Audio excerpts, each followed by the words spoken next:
All right, Kison, thanks for coming on. Of course, we can talk about a bunch of topics. We can talk about M&A training. We can talk about Dealroom. We can talk about your merch, t-shirts, your caps. So you're a man of many products, many faces.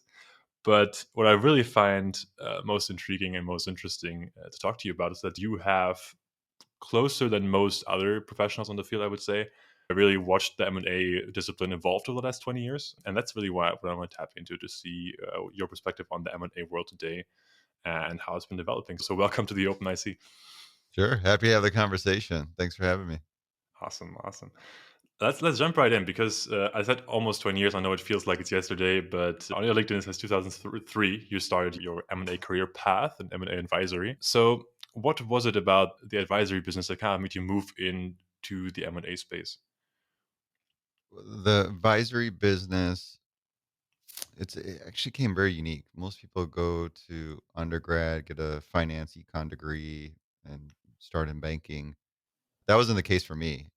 I didn't even complete undergrad. I technically failed out of undergrad. Just struggled with school, had a really short attention span. Yeah. And when I got courses that were lecture based, that didn't work for me at all.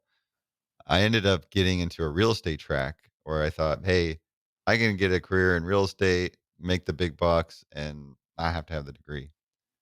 And I was in my early 20s, and I got this gig at a nice branded real estate firm here in Chicago, Baird& Yeah. and Warner, and struggled like hell to sell houses. Nobody wanted to buy a house from a kid that was 21 years old, and I was frustrated, and, I just remember, like, working part-time at a Subway franchise, just trying to make ends meet while I'm still living with my parents. Mm. And I remember making sandwiches for people and be like, "Hey, by the way, if you're interested in renting or buying, here's my card." And what ended up happening was I met a guy who was selling commercial real estate. There's only one person in the firm that was selling commercial real estate. And he was nice enough to just have these conversations with me. And that's where I was really interested. I was interested in businesses. I liked the idea of selling businesses. And he was very encouraging around it. I ended up working with the little boutique M&A advisory practice, and that's where I really got my feet into M&A. They had a small little practice they were starting to build Mm. where they were generating all these leads online, and they had quite a few leads, and the common element they noticed, they were mostly Indian descent folks that they would attract.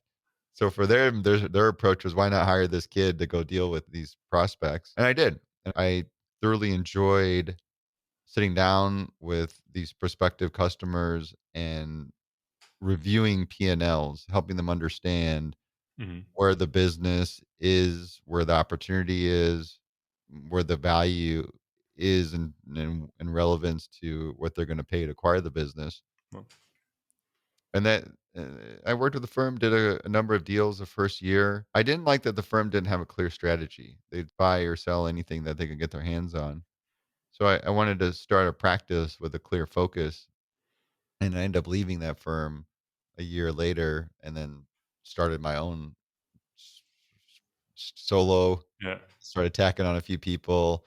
And we ended up with a practice of about 5 folks. We ended up focusing on hospitality, like hotel chains. Yeah. I did some corporate work with Kimpton Extended Stay America, and then just through, the grapevine, heard about a bank that was for sale and got an opportunity to work on that deal, which led to several other opportunities that were around these small financial institutions, whether it's Wow. helping them acquire, helping them divest, or raise capital.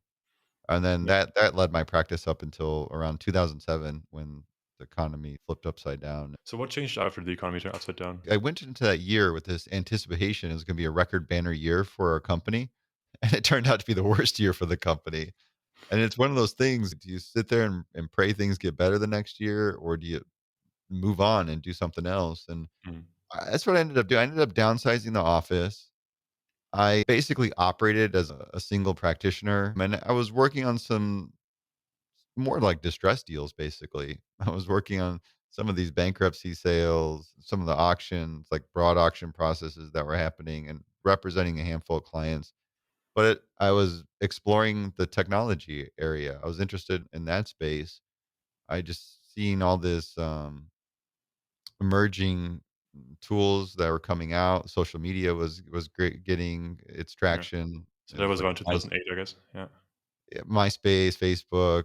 Yeah, so I was interested in it, and I remember too. It was around that time, around '05, '06. I wanted to create like this emerging private equity fund, Yeah. and in structuring that model, you need a good management team because ultimately investors, LPs look for a management team that have experience investing and exiting and can show or validate that there's some opportunity to get a return back if you give these people money. So you need that. And I remember putting together a team and everybody wanted a slice of the pie. And by the time you put a good management team together, there wasn't much pie left for it. Just seemed tough. I was young at the time. I was probably 26 years old. I said, "Hey, this tech industry, it's more accepted for a young Yeah. person to get in there and be successful." So that's why I got there, and yeah, I remember I did this deal or worked on this deal where I was trying to buy one of these rehab clinics in Michigan. It was like Yeah. a methadone rehab clinic. And I had it under contract and I was trying to flip it to, I think the company was CRC Health. It was like a publicly traded company. The deal didn't pan out because my financing fell out with the events that were happening leading up to the recession. But when I was doing the diligence on this larger publicly traded company, going through their S1, one of the things that caught my attention was that they paid, I think, like $6 million for a portfolio of 100.coms. Wow. And in trying to assess what the strategy was, essentially, they created this lead gen network for all these rehab clinics that they had across the Yeah. country. Yeah. And then I started digging around that. Like, that's really interesting. Started looking at some of these ways you create ad models on these websites and realized the finance ones actually have a much higher cost per click payout than these other .coms. Yeah. So Yeah. I started buying basically finance keyword.coms. I'd buy a bunch of them. At one point, I had about 500. Did you buy? Oh, there's some guys still like Ann Capital is one of the favorite. We had like listoffunds.com. I think I still have that one. Anything there's like a lot of private equity related one, just a bunch of them. We still have, I think maybe 50 or 75 of Mm. the ones that good ones like findbanker.com, things like so the idea, and I remember I just had a few at the time in the early beginning, but I put a blog post up and back then you could just write a script where when you reload the page, it would show you a different blog post out of your little inventory. Yeah. And so it was a really basic script, but it basically tricked Google into thinking we're constantly putting new content. So then all of a sudden, these keywords domains would rank really high. So it evolved. We basically set up one of these big open source platforms. We're using like LifeRay, and another one, Alfresco, and had it powering 200 websites that we had this big repository of all this content. And based on the keyword of the domain, it would find relevant content to display to the user, and we'd have all these AdWords, and we're generating this revenue, and it was growing and growing. Then one day Google updated its algorithm and like Everything cleared fell to everything out, pieces. all gone, game over. Yeah, the good old black hat times. Those are over now. And Yeah, then so that was like early. I think that was around that '07, '08, and yeah. And then the economy crashed. Does that change your perspective on the current bull market? Having been I'm there? confused by this market. I can't figure it out. It just doesn't. We've had a great run before, and then bad news makes its impact, but people get over it, and then it gets even crazier. It's just been even a more aggressive run. Yeah, yeah. So I don't know. I don't know. Crazy gold rush right now, it seems. And you always seem like you feel like you're missing out on everything and all the new things, but you never Eh, know what's From gonna this fall. point, looking back, that's the one thing I learned is to buy things when nobody else wants it. Yeah, yeah. That's it. Simple strategy. Buy low, sell high. If you want to buy low, buy when nobody else wants it. And right now, I don't know. Everything seems so inflated. So it's Everything's maybe inflated. time to hang out and wait. Then you always feel like you're too late for everything. That's the catch in it. And Walk me through the science of M&A, because after when you rolled up your consultancy, that was about 2012. So you started Dealroom in 2011. So I guess that was also the time when you slowly faded out of the consultancy business. Yeah, and like I said, I was just doing stuff myself. I had these key clients. I'd work with them, and it was project by project. At the time, you might see like a hotel chain doing a Yeah, bankruptcy auction. One of the big investment banks are handling it. I'm working with a group of private individuals. Yeah, it yeah, was some fun stuff. You get a group of accountants that pool money yeah. together, and next thing you know, they can buy a $20 million hotel asset. So It was technically, fun. you were actually an M&A freelancer, if you will, in today's Yeah, terminology. yeah. I didn't have an office. I had the relationships.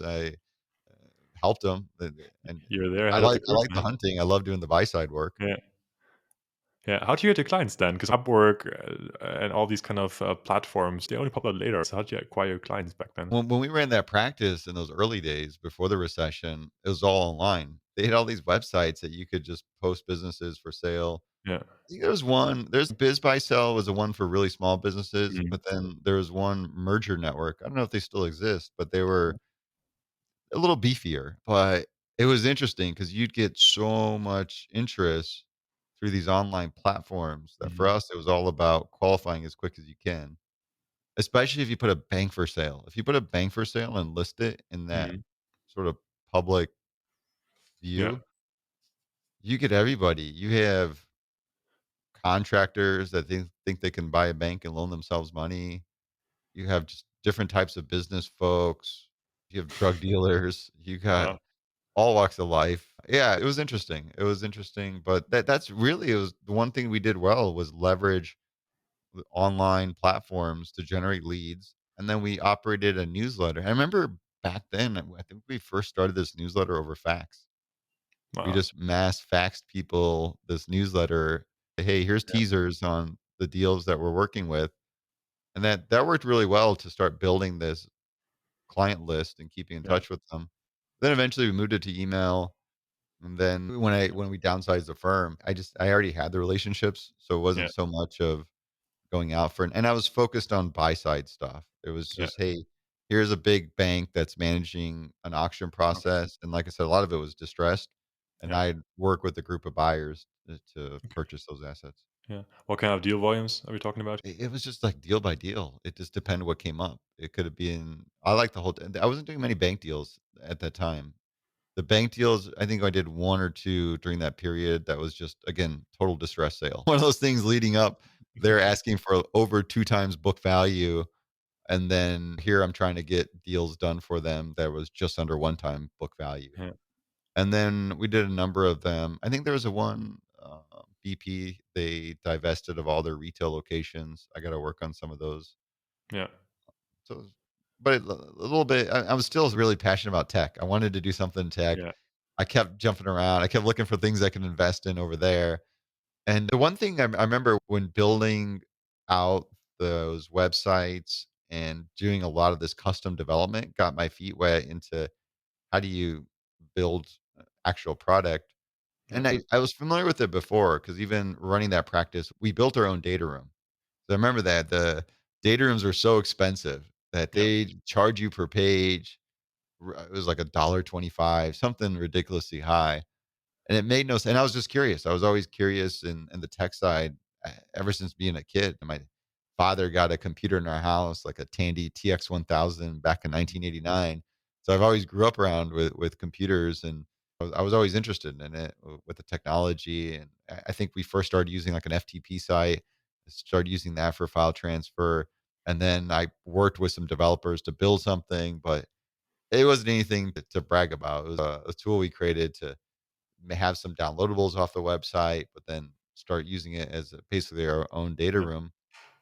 And then when I started that building out those custom websites, now we're actually building custom applications. But what intrigued me was we came to a point where we had a group of people working on it and we needed to manage things. And we started doing an Excel and struggled with that because one Excel tracker turned to two Excel trackers, turned to three Excel trackers. Yeah. Yeah. Now we have stuff, and I couldn't align this team around priority. I think exploring solutions, another person that ran a development shop introduced me to these project management tools.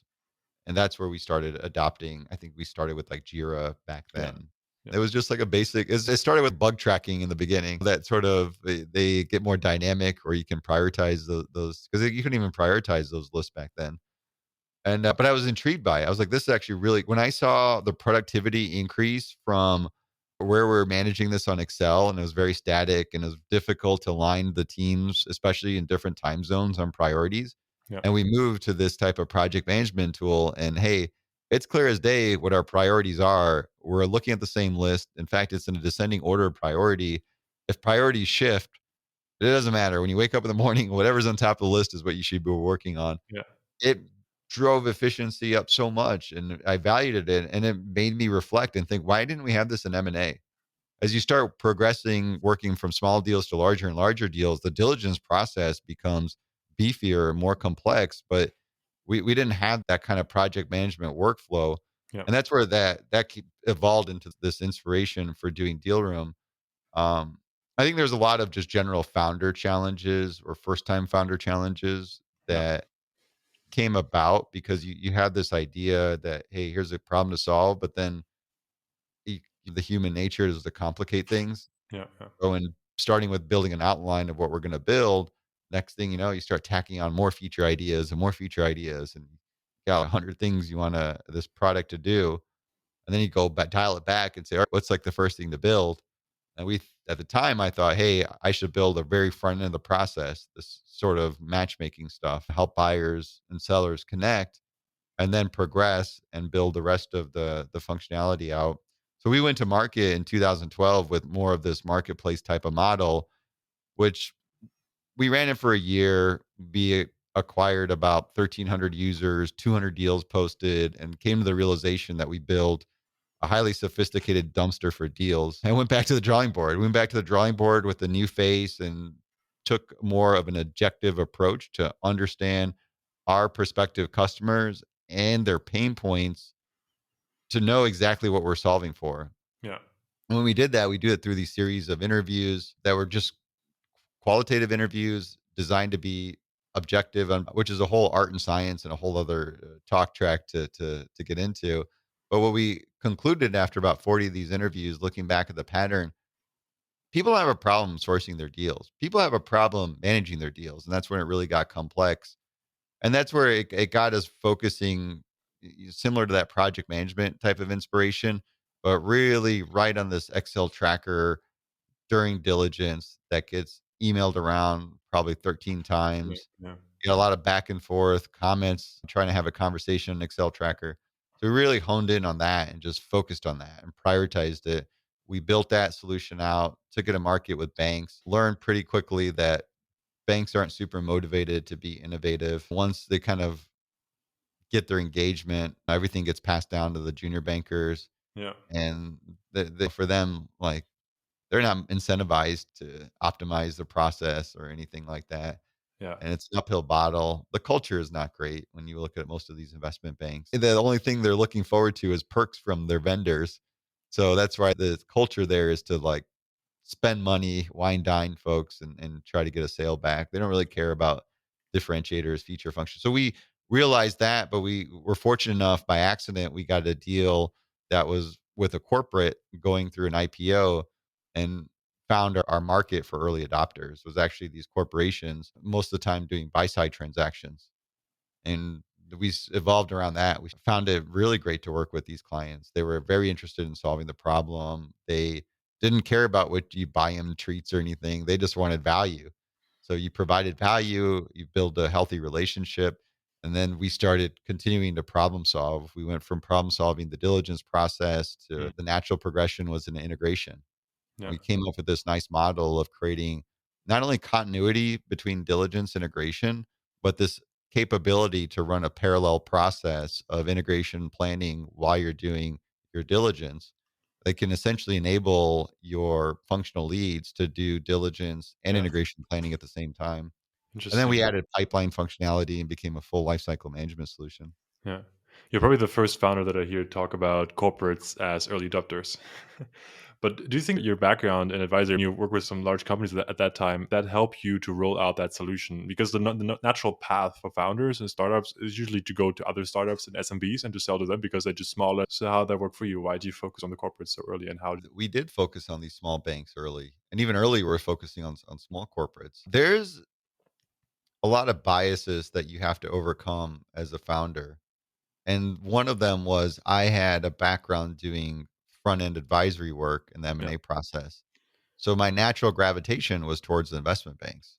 yeah, And had I been more objective and took the time to say, okay, let's analyze the different cohorts of prospects in this market, in this industry, I would have saw, hey, there's this group of bankers, there's a group of lawyers, there's all yeah. these different service providers, consultants, et cetera. And then there's these corporate firms, acquirers, there's private equity acquirers. I really would have spent the time to objectively took that same approach to where I've done the interviews, understand their pain Mhm. points and problems, and then get a sense of where's the problems that are actually worth solving for. Yeah, There's big problems. That was one of the things that we learned over time is you yeah. got to have that robust feedback loop so that you really understand what problem you're solving. Similar to the Mm. solution, you need to keep that tight feedback loop as you introduce a solution. And while you're introducing that solution, it'd be beneficial to validate your go to market because that was Yeah, another huge mistake we made was we started copying the go to market of the incumbents, these old school virtual data rooms. yeah, And that was a terrible idea. Like we can't compete with them. We can't have these sales reps out with unlimited expense cards taking people yeah. out. And it's wasn't an efficient model. Its cost of sale was ridiculously high. Now it's everything shifted. It's all cloud delivery, a lot of marketing. Did you bootstrap Dealroom, or did you take investment? We don't have any outside investors. Yeah. Do you We like pain? Because I feel like you had this advisory role, and of course that's, yeah, it can be a hard job, but it's also quite comfortable. You can make good money very fast. Of course, it can be exhausting too, but then bootstrapping a SaaS business in its essence, that's the hardest, long-term most rewarding path, but short-term the hardest path. So how was that for you? We did try to raise money. We went out trying to raise money. I had one term sheet was terrible, and I thought, all right. 'Cause I remember I put 250,000 to get things going.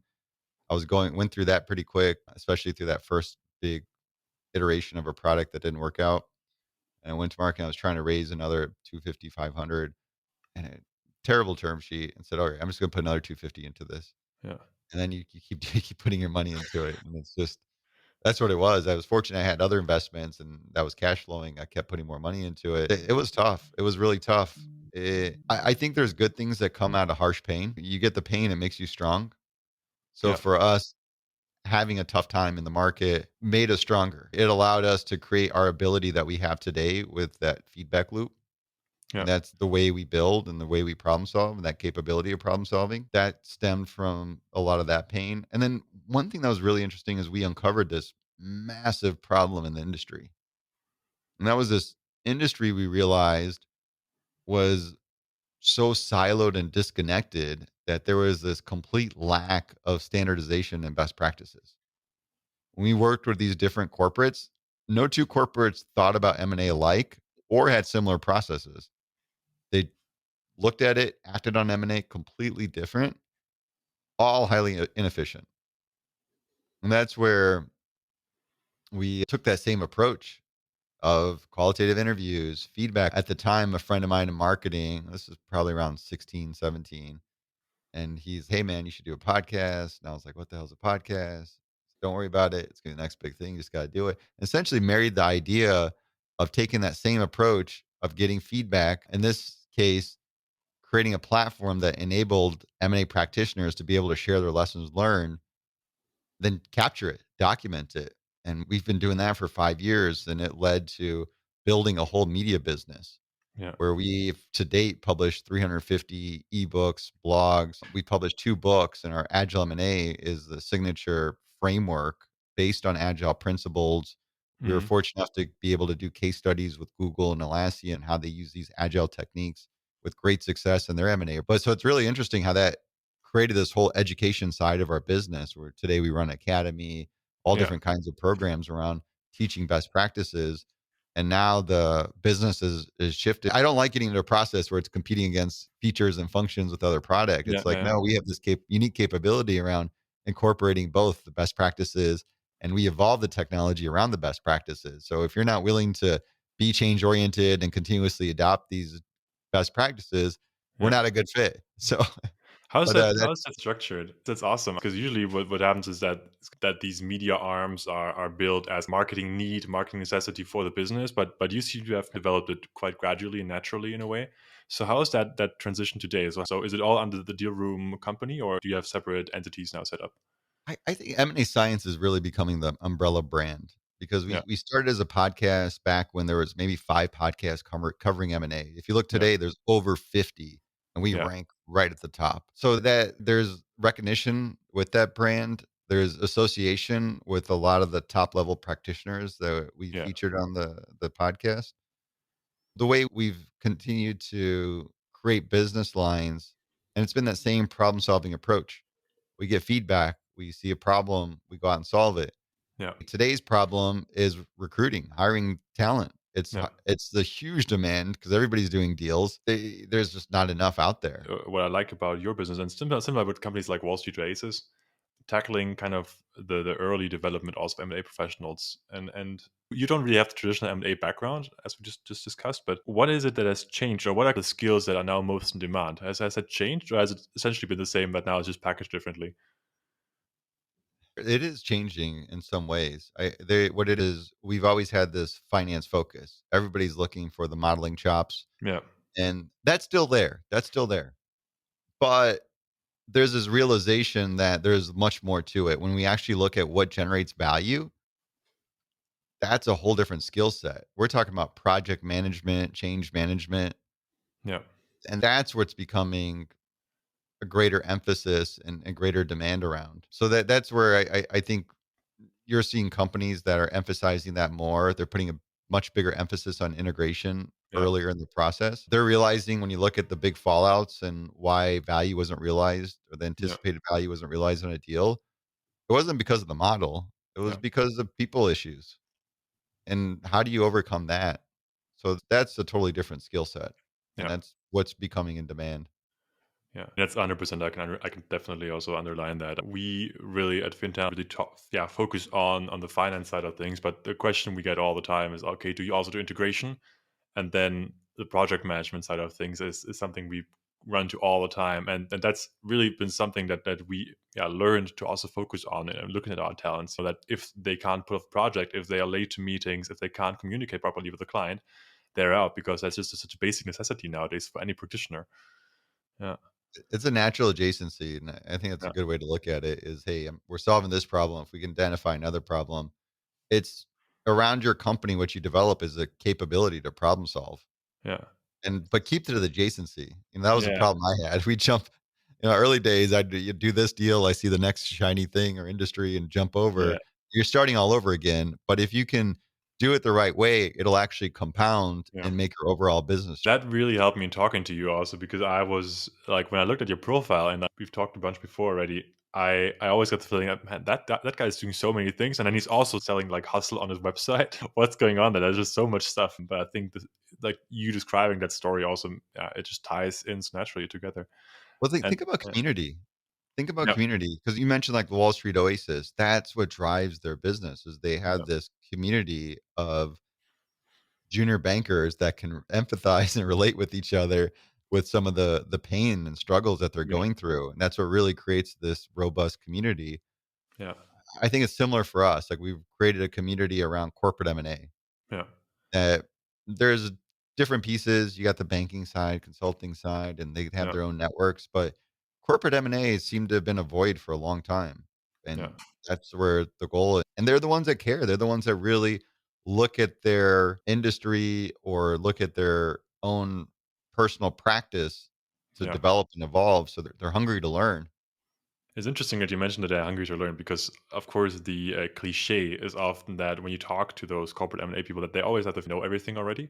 But then when you dig deeper and you actually talk to them, you realize, no, they're just as hungry to learn as anyone else. There's just a very hard shell of this finance exterior that you have to break through first to actually get to the person behind, to the real struggles, because it's just the same struggles as any other space, really. Yeah, Princesses and goldfish. That's, yeah, the way we learned in the industry. You got ones that think they know everything and don't wanna yeah, listen to you, Then you just have goldfish that don't have attention span. If you get a practitioner that takes it serious, they're really truly hungry to learn. There's so Yeah. much to learn in M&A to really I'm still trying to keep up Yeah. constantly. I'm probably I don't think even 5% of what's to learn out there Yeah. about M&A. Do you see a generational difference there too, with the practitioners nowadays? Generational difference. I think the younger ones are hungry. We really enjoy having newer practitioners come on our platform and teach. And we're talking about even 2 to 5 years to have them come on because it's fresh in mind. Typically, they're motivated to learn, and for them, they're in some in a lot of ways, um, more qualified to actually teach others Yeah. because it's fresh in mind. And in fact, I've seen them get into the details where they know the right order Hmm. to teach different concepts and these little nuanced details because they just recently learned it. They're still actively practicing. Or you may have another practitioner that did it 20 years. Or I've seen some of these programmers where it's like they haven't actively done deals in 10 years. Like Yeah. Yeah. where what can they possibly be teaching? Yeah. They'll teach concepts and theory, but in terms of practical how-tos, that's Yeah. lacking. Yeah. How are you dealing with other stakeholders? Because yeah, people could argue that you're taking a lot of people's jobs away, right? You're competing with by teaching the professionals or the corporations, you're taking the job of some consultants in a way, or you're taking this position of some consultants. You're competing with internal stakeholders. Obviously, if you introduce certain management tools that take certain internal stakeholders, maybe makes them scared in a way. How do you deal with that? Because everyone always wants a piece of the pie. That's something you also mentioned earlier in the beginning of your career that happened when you try to set up a fund. But how do you deal with that? Do you get a lot of heat from other consultancies, especially from smaller ones? Not really. I think our ultimate goal is to help organizations build world-class M&A function. And everyone wants to do that so they get to capture the value in their deals that they can be effective when they do M&A. Yeah. That hey, you do these deals, you anticipate value, it's in your investment thesis, it's in your model, and then when you look back a year later, did you actually capture that value? And we Yeah. still got our fabled high failure rates in the industry. How can we drive the efficiency, the practice? And that's what's unique about the industry.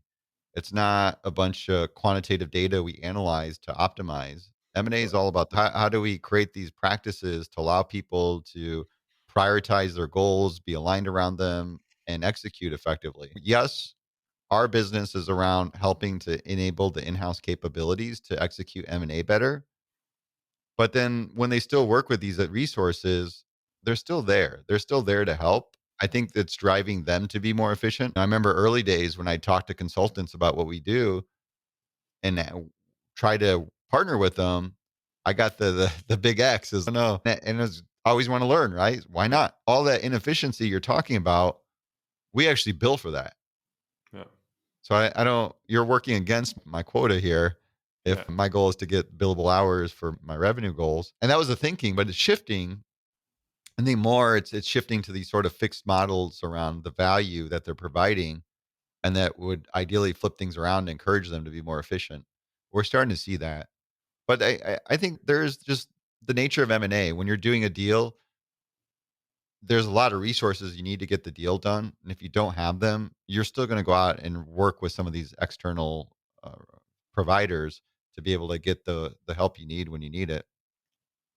Yeah. But there's the industry itself does need to be more efficient. Like we can't keep doing these deals and their steps are getting missed. The end result isn't there in terms of the value creation and everyone's focused on getting their piece of the pie. We're spending about 5% of a given deal in terms of paying out fees to the bankers, Yeah. consultants, lawyers. There's a lot of efficiency that we can create in this industry, which I'd look at as just massive Absolutely. opportunity to shorten timelines, save costs, but then amplify this focus on the value creation post deal and produce better results, a better people experience. So you have less people that have to go through this traumatic change management, get frustrated, blow up, quit, and leave with a bunch of value. But we can actually create this efficiency that creates a better people experience. So people are part of the journey. They're excited about the goals to achieve with this aligned vision that it makes everyone happy and a lot of value gets created. I think that's the same wave that we're also trying to ride with Fintalent, of course, just riding the freedom revolution in the M&A world. And that's, I think, the most exciting shift happening. You can solve that because it's the capacity. Yeah, You go up and down with M&A. It's not consistent. So when you need people, if you can get it in a short time frame, you can build your bench quickly and provide a platform to do that. I think you guys got on to something. thanks, man. Kison, of course, you have a much bigger platform than we have right now. But if anyone hasn't heard of you yet, where can they find you, and what's the best way to reach out? MAscience.com. Anybody interested in learning all things M&A? And Yeah, I'm M&A on Science LinkedIn. podcast. Yeah. That's like the only social media I'm using now, but it's just Kison, Kison Patel. You have to pick one, man. There's just so much going on. I've been trying to get in Twitter lately, but man, there's so much going on. I can barely keep up. It's just difficult.